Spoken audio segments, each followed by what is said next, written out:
So how do you change others? How do you change other people? Maybe you guys have gotten yourself to a level where you're not the same piece of shit that you used to be.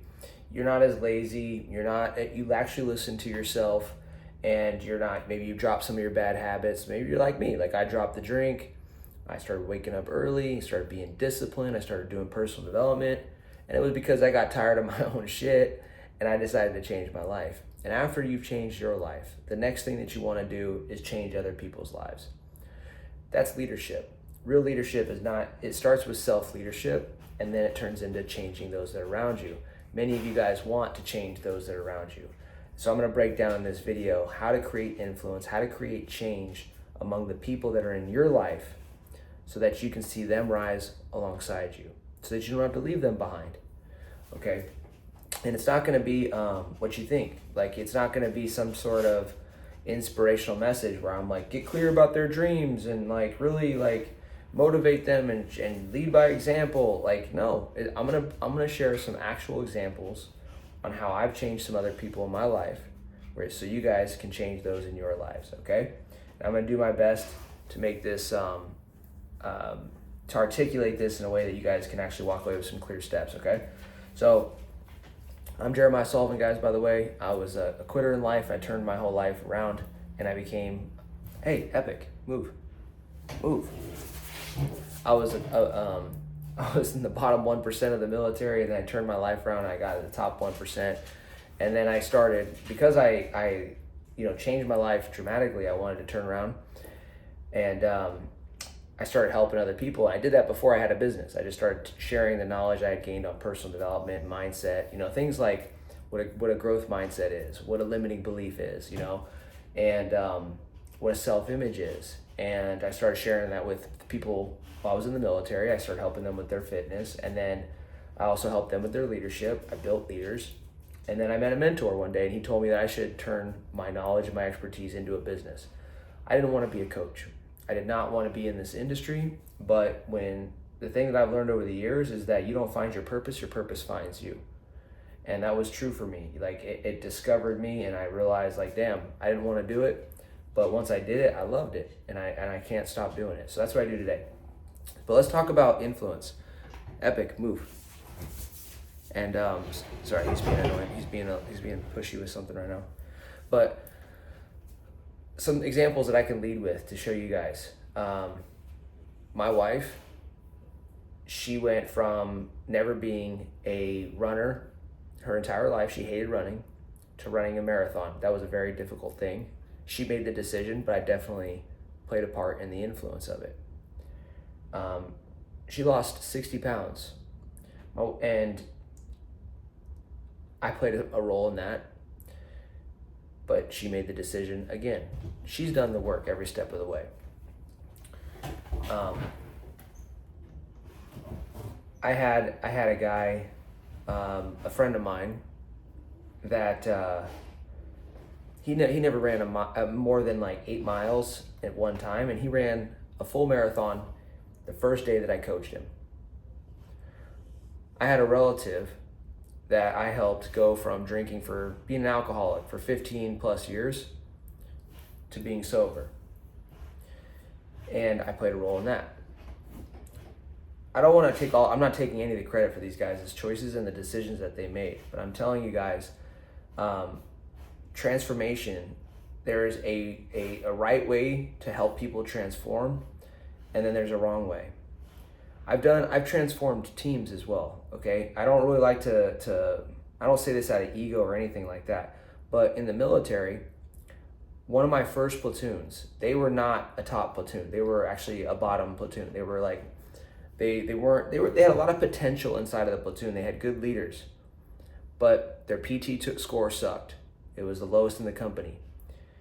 They had some leaders that, they had people in the formation that needed to be reprimanded, some low performers. Anyways, this platoon went from being full of talent, but performing not very well. And there was reasons for it, okay? But I'm not trying to talk bad about that platoon because they were a great platoon. And the bottom line is we became the number 1 platoon in the company. That happened again and again in my military career.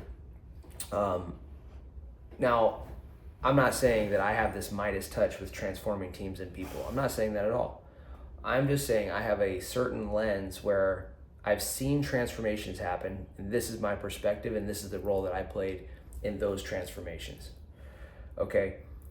I had one more last example. I had infantry platoon leaders underneath my leadership as a company commander. I had 130 soldiers. I had infantry platoons underneath me, infantry platoon leaders underneath me, and an executive officer. These are basically managers if you don't know anything about the military. And these managers got rated as the best in the company or in the battalion. Okay, so they got ranked among the top, like 1% among their peers. Okay, point is when it comes to transformation, there's a couple of things. A lot of leaders fail because they try to tell people to transform. Stop doing that. Stop telling people to change. That doesn't work. Would it work if you were at a certain level right now? If I came into your life and I just started telling you to change, to take yourself from, maybe you actually have like 13% body fat, and I just came in and I told you to take it to 9%. And I just started telling you, but you're actually in an area where you're not pissed off. You would want the 9% body fat. You would want to push further, but you wouldn't have the tools, you wouldn't have the mindset, you wouldn't have the drive to actually see it through. So me coming in and telling you to get to that level, if you respect me as the leader, and I come in and I tell you to change, all that's gonna do is make you feel disappointed that you can't rise to the standard that I'm asking you to rise to. That's all that it does. It puts pressure on a person that can't change. It doesn't actually change them. It just makes them feel like a failure for not being able to uphold the standard. So this is the common problem with leaders. When it comes to leadership, one of the biggest failures that people make when they're trying to influence others is they just tell them what to do. Stop telling your people what to do. They are at a level, a sticking point that is equivalent to your sticking point. You're at a sticking point right now. I don't care where you're at. Maybe you make a certain amount of money. Maybe you have a certain level of fitness. You are at a sticking point. You are not the fittest person in the world. You are not making the most amount of money. Your business is not the number one business in the world. You are at a sticking point. All of us are. So you have to understand when you're getting frustrated at the people that are way below the level that you're at, you're trying to influence them to come up. You're talking to them at a level that is relative to the problem that you're experiencing. It would be like me coming into your life and telling you to change when you are stuck at the level that you're at. That's what you're doing to them. So the point with this is that you just stop telling them to change. You have to show them how to take yourself to the next level. That's number one. You do have to show them. I'm sure you've gotten yourself from a point of being dissatisfied and pissed off. Maybe you lost 60 pounds. Maybe you got in pretty good shape. Maybe you stopped drinking. And the people around you are still doing those things. Well, you have to take it further. You have to show them a new level, because what you're actually doing is you're going from a place of complacency, a place of satisfaction, and you're going from being a top 10% person to a top 1% person. It takes a different mindset to go from a top 10% to a top 1%. You have to push yourself incredibly hard. And the thing that pushes a person from the first level of dissatisfaction to a level of stability or success is they get completely pissed off with their own excuses. They get pissed off. They get dissatisfied with where they're at. Okay? The people that, so you have to, number one, show them the way. The number two, the thing that you have to do to influence other people is stop giving them strategy. Give them support. So support is one of the best things that people need. They need to know that what support looks like is when you have somebody that's drinking every single day and they beat themselves up for it. They might act like it's not a big deal, but they beat themselves up for it.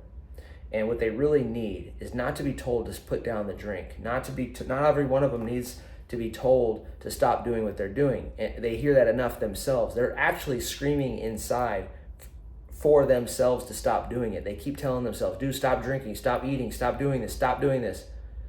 And for you to come in and say that is just reinforcing the negative self-talk that they're giving themselves. And again, they're feeling defeated. What they need is support.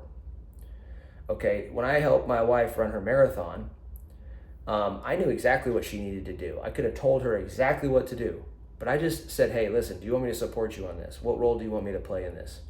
And I asked her to coach me on coaching her. And through that, she had me help her with the workout schedule. But the most important thing that I did was I went with her on the runs. On the days that she didn't want to train, I would go with her. Not all of them, but I showed up and I would support her as she was executing her own plan. Remember this when it comes to leadership and influence.